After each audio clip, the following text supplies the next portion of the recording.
मेरा नाम राजू है और मैं दिल्ली का रहने वाला हूँ। मेरा घर 2 मंजिला का है और मेरे कमरे सबसे ऊपर है जहाँ मैं अपनी छोटी सी दुनिया में मस्त रहता हूँ।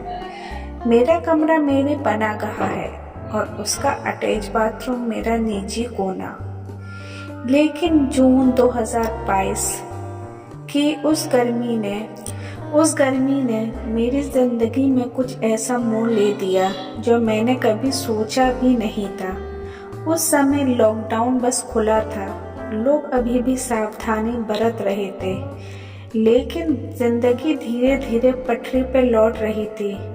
मेरी कज़न प्राची जो MA में एडमिशन के लिए दिल्ली आई थी, हमारे घर रुकी थी। प्राची और मैं बचपन के साथ खेला करते थे।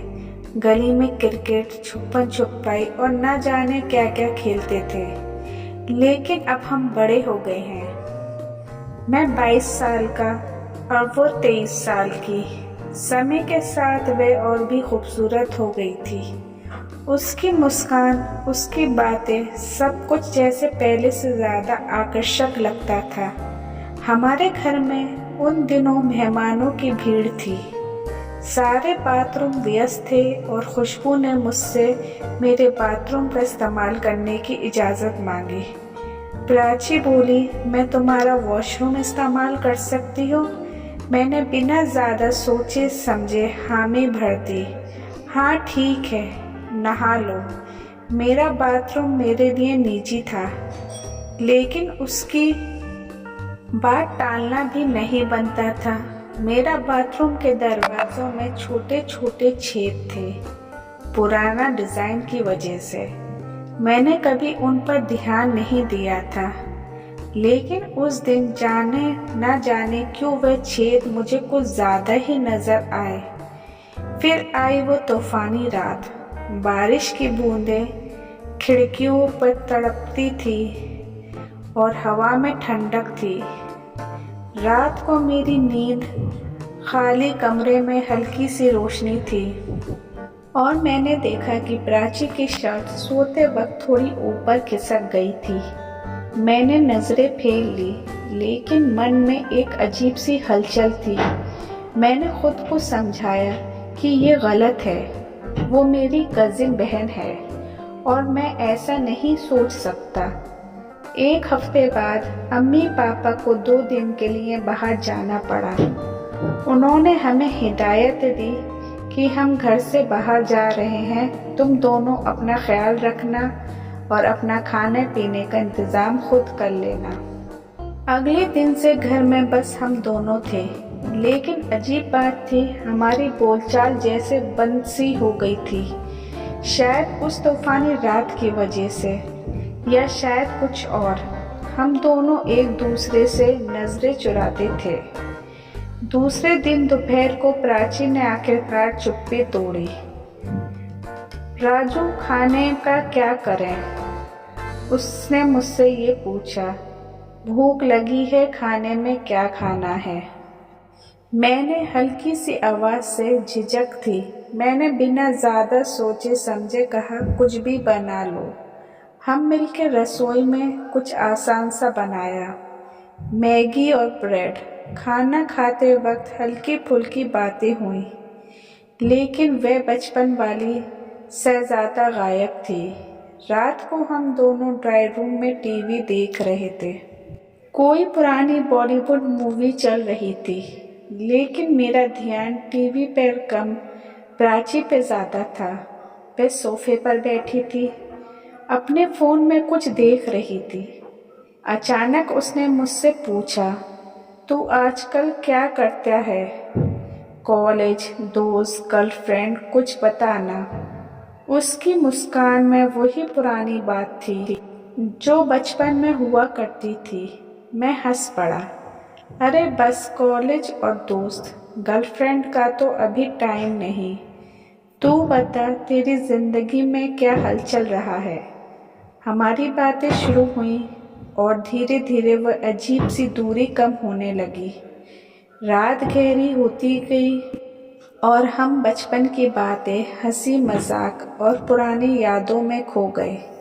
रात 11 बज चुके थे। टीवी पर चल रही पुरानी बॉलीवुड मूवी अब बैकग्राउंड का बस शोर बन के रह गई थी।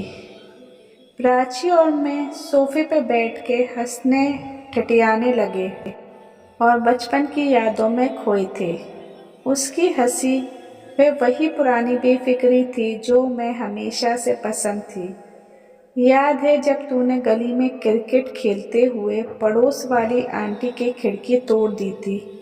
प्राची ने हंसते हुए कहा। अरे वो तूने बॉल फेंकी थी और गलती मेरी ठहरा दी, मैंने तपाक से जवाब दिया। हम दोनों ठक्के मार के हंस पड़े।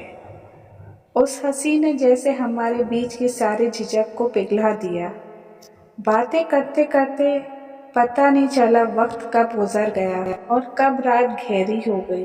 बाहर बारिश की आवाज़ अब धीमी हो चुकी थी, लेकिन हवा में अभी भी ठंडक थी।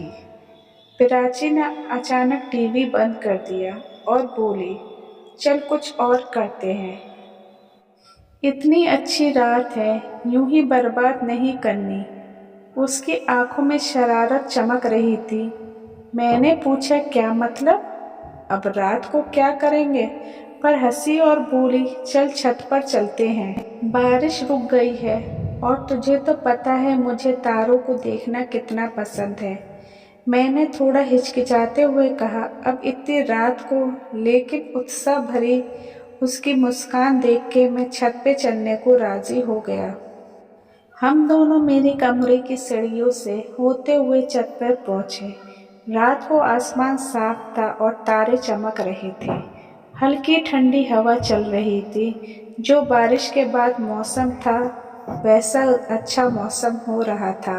प्राची ने अपनी बाहें फैलाकर गहरी सांस ली और बोली, देख कितना सुंदर है ना ये सब। मैंने भी आसमान की ओर देखा, सचमुच बहुत ज़्यादा खूबसूरत लग रहा था। फिर हम दोनों ने छत पर बिछाई चटाई पर बैठ गए। खुशबू ने अपने फ़ोन से हल्का सा म्यूज़िक चालू किया। पुरानी हिंदी गाने बजाए उसने। फिर पुराने गानों की धुन में वो घूमने लगी। तुझे याद है हम बचपन में छत पर आकर ऐसे ही बैठते थे? अम्मी पापा को लगता था कि हम खेल रहे हैं। फिर उसने मुस्कुराते हुए कहा, मुझे सब याद है और तू ही बार कहती थी तुझे चांद पर जाना है। मैं हंसते हुए कहता था कि मैं रॉकेट बनाऊंगा जो तुझे चांद के पार ले जाएगा। फिर हम दोनों हंस पड़े, लेकिन इस बार हंसी के बाद एक अजीब सा सन्नाटा छा गया। शायद इसलिए कि हम अब बच्चे नहीं थे, समय ने हमें बड़ा कर दिया था और हमारी बातों में, नज़रों में कुछ अजीब सा था। प्राची ने चुप्पी तोड़ी। तूने कभी सोचा है कि ज़िंदगी हमें कहाँ ले जाएगी? मतलब हम इतने करीब थे, फिर दूर हुए और अब फिर से यहीं हैं। उसकी आवाज़ में एक गहराई थी जो मुझे पहले कभी नहीं दिखी थी। मैंने कहा, पता नहीं प्राची, ज़िंदगी तो बस चलती रहती है, लेकिन यहाँ पल पल, ये रात, ये अच्छा लगने लगा। वो मुस्कुराई और बोली, हाँ ये रात ख़ास है।